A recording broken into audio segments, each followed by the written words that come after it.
Hello students, Kumar study circle में आप सबका स्वागत है।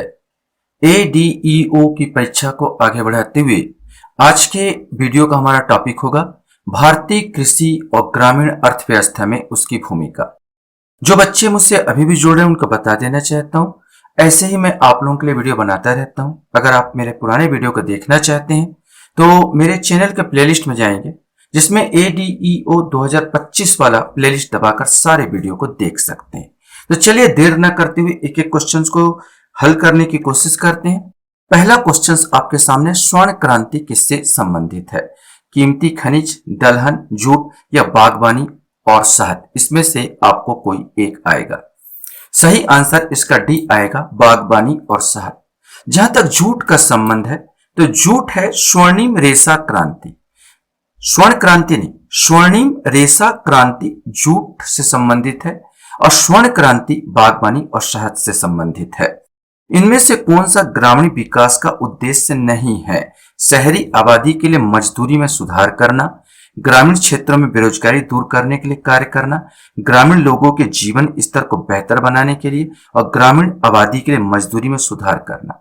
इसमें सही आंसर ए आएगा कि इनमें से कौन सा ग्रामीण विकास का उद्देश्य नहीं, तो शहरी आबादी के लिए मजदूरी में सुधार करना ये इसका उद्देश्य नहीं है।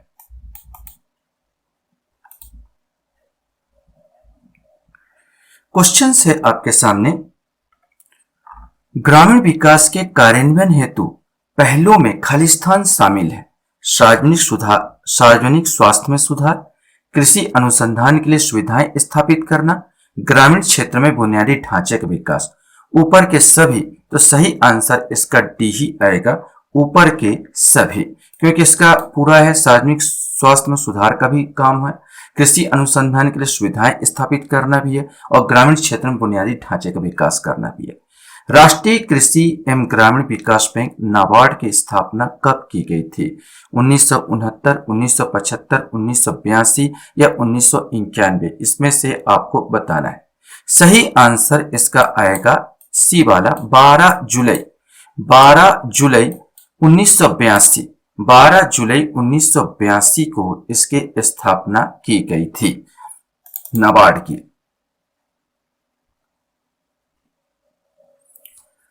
क्वेश्चन है, खालिस्तान ग्रामीण समाजों में औपचारिक ऋण प्रणालियों को एकीकृत करने में मदद करता है।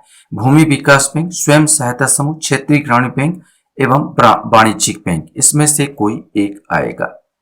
इसमें बोला गया औपचारिक ऋण प्रणालियों को एकीकृत करने में मदद करता है, तो बी आंसर स्वयं सहायता समूह यहां पर आएगा। विभिन्न कृषि उत्पादों के संयोजन, भंडारण, ग्रेडिंग, पैकेजिंग और वितरण की प्रक्रिया को खालिस्तान के रूप में जाना जाता है। कृषि विपणन, कृषि विविधीकरण, कृषि प्रबंधन या कृषि बैंकिंग, इसमें से कोई एक। सही आंसर ए आएगा, कृषि विपणन के नाम से जाना जाता है। क्वेश्चन है, ग्रामीण विकास के लिए भारत सरकार द्वारा इनमें से कौन सा कार्यक्रम शुरू किया गया? राष्ट्रीय ग्रामीण आजीविका मिशन, महात्मा गांधी राष्ट्रीय ग्रामीण रोजगार गारंटी अधिनियम, प्रधानमंत्री ग्राम सड़क योजना। ऊपर के सभी कॉमन क्वेश्चंस था, सही आंसर डी आएगा, ऊपर के सभी। निम्नलिखित में से कौन सा ग्रामीण ऋण के गैर संस्थागत स्रोत है? क्षेत्रीय ग्रामीण बैंक, साहूकार, वाणिज्यिक बैंक, इनमें से कोई नहीं। अब गैर संस्थागत कोई संस्था में है ही ना हो तो बी आंसर आ जाएगा, साहूकार। ये साहूकार जो ऋण देते हैं ब्याज पे, ये सब गैर संस्थागत स्रोत होते हैं।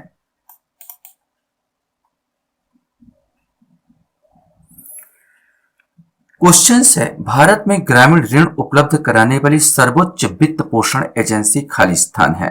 भारतीय स्टेट बैंक, क्षेत्रीय ग्रामीण बैंक, राष्ट्रीय कृषि एवं ग्रामीण विकास बैंक, नाबार्ड या इनमें से कोई नहीं। सही आंसर सी आएगा।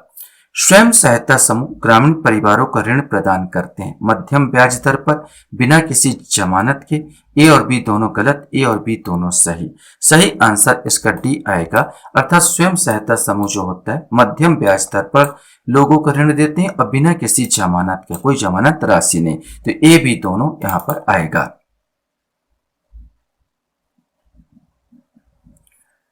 क्वेश्चंस आपके सामने, खालिस्तान किसानों से किया गया वादा है कि सरकार उनकी उपज का विशेष मूल्य पर खरीदेगी। अधिकतम खुदरा मूल्य, न्यूनतम समर्थन मूल्य, ए बी दोनों सही, ए बी दोनों गलत। इसमें से आपको बताना है। सही आंसर बी आएगा, न्यूनतम समर्थन मूल्य। खालिस्तान गांव में 10-20 लोगों वाली एक वित्तीय मध्यस्थ समिति है। राष्ट्रीय कृषि ग्रामीण विकास बैंक, नाबार्ड, माइक्रो क्रेडिट कार्यक्रम, स्वयं सहायता समूह, इनमें से कोई नहीं। सही आंसर सी आएगा, स्वयं सहायता समूह, जो न्यूनतम 10 अधिकतम 20 तक यहाँ पर सदस्य होते हैं और स्वयं सहायता समूह इसके अंतर्गत आएगा।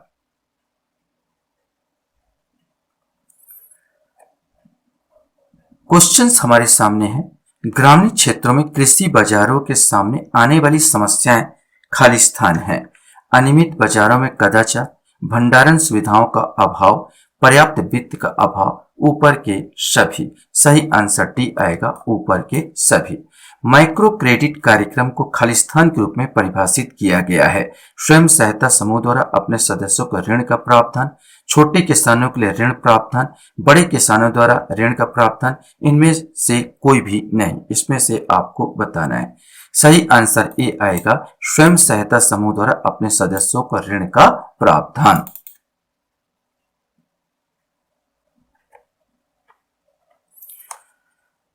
क्वेश्चंस हमारे सामने है। स्वयं सहायता समूह के बारे में निम्नलिखित में से कौन सा कथन सत्य नहीं है? सत्य नहीं है पूछा गया।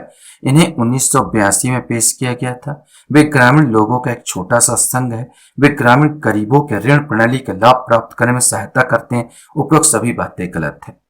तो सही आंसर इसका ए आएगा।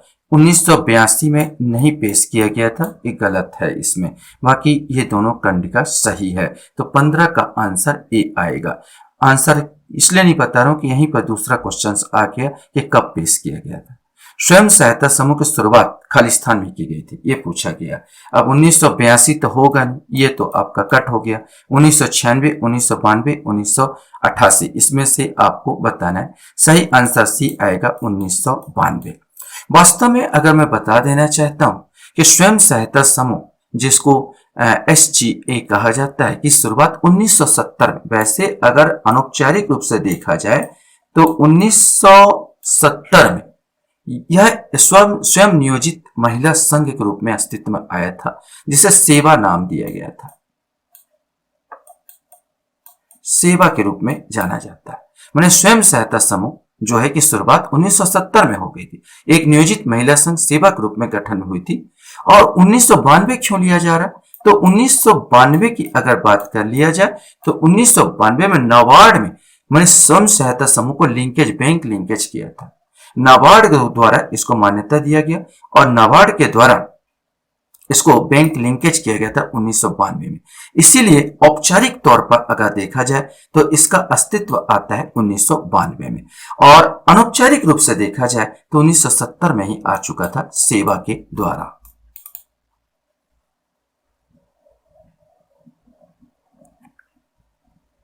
क्वेश्चन है, इनमें से कौन सी योजना 1988 में स्थापित की गई थी? ये आपको बताना है।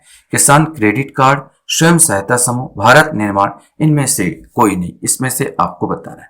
किसान क्रेडिट कार्ड की योजना 1998 में जो हुआ था, किसान क्रेडिट कार्ड योजना शुरुआत हुई। स्वयं सहायता समूह अभी बताया गया 1992 में हम मान रहे हैं इसकी शुरुआत हुई।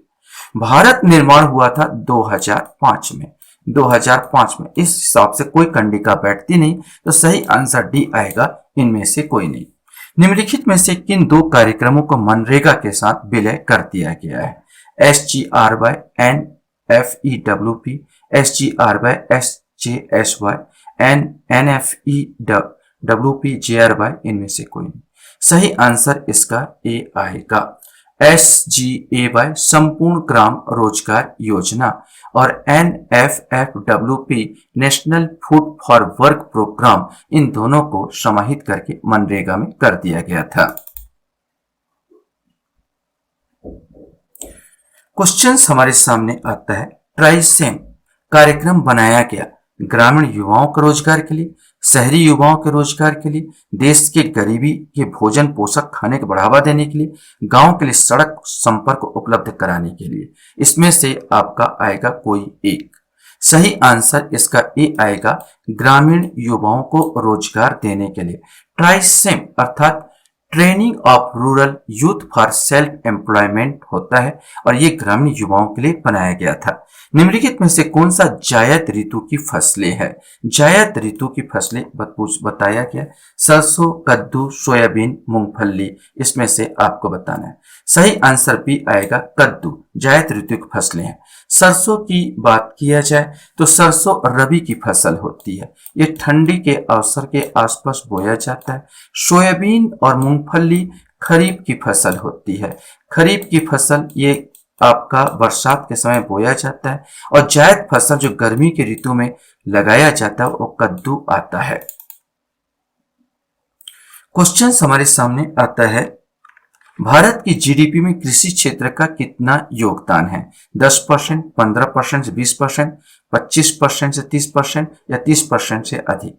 अभी तक जो चला आ रहा है, जो 90 के दशक के बाद जो कृषि का योगदान है जीडीपी में वो 15 से 20% के आसपास रहता है। वर्तमान में 18% के आसपास इसका जीडीपी में योगदान है। क्वेश्चन हमारे सामने, जिस क्षेत्र में किसान केवल सब्जियों के विशेषज्ञ होते हैं इस प्रकार की खेती को कहा जाता है? सहकारी खेती, मिश्रित खेती, ट्रक खेती या सामूहिक खेती? सही आंसर सी आएगा, ट्रक खेती के नाम से जाना जाता है। निम्नलिखित में से भूमि पर उच्च जनसंख्या दबाव क्षेत्र में किस प्रकार की खेती की जाती है ये आपको बताना है। निर्वाह व्यापक खेती, व्यवसायिक खेती, आदम निर्वाह खेती या गहन निर्वाह खेती? सही आंसर इसका डी आएगा, गहन निर्वाह खेती।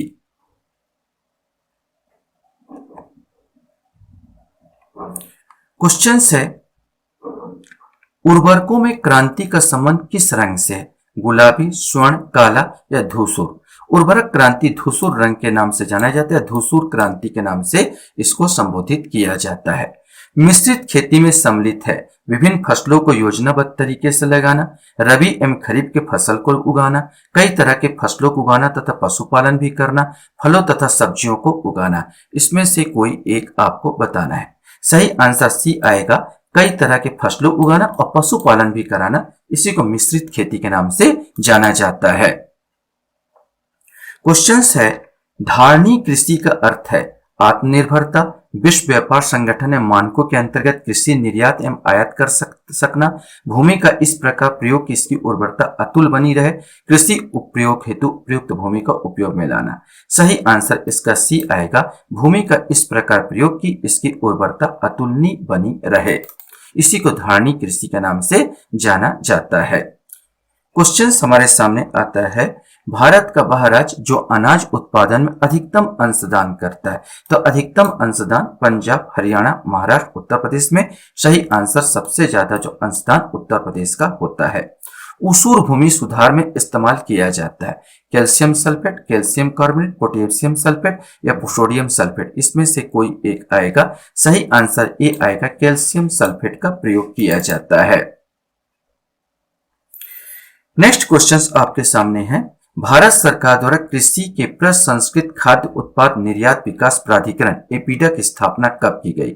नवंबर 1980, दिसंबर 1985, अक्टूबर 1990 या जनवरी 1986? इसमें से आपको बताना है। सही आंसर भी आएगा, दिसंबर 1985।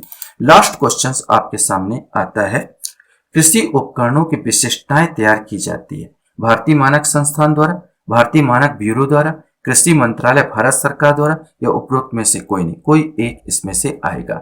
सही आंसर बी आएगा, भारतीय मानक ब्यूरो द्वारा कृषि उपकरण की विशिष्टताएं तैयार की जाती है। आशा करता हूं ये वीडियो भी आपको अच्छा लगा होगा। आप लोग मेरे वीडियो को वॉच करते हो इसलिए धन्यवाद। Thank you very much.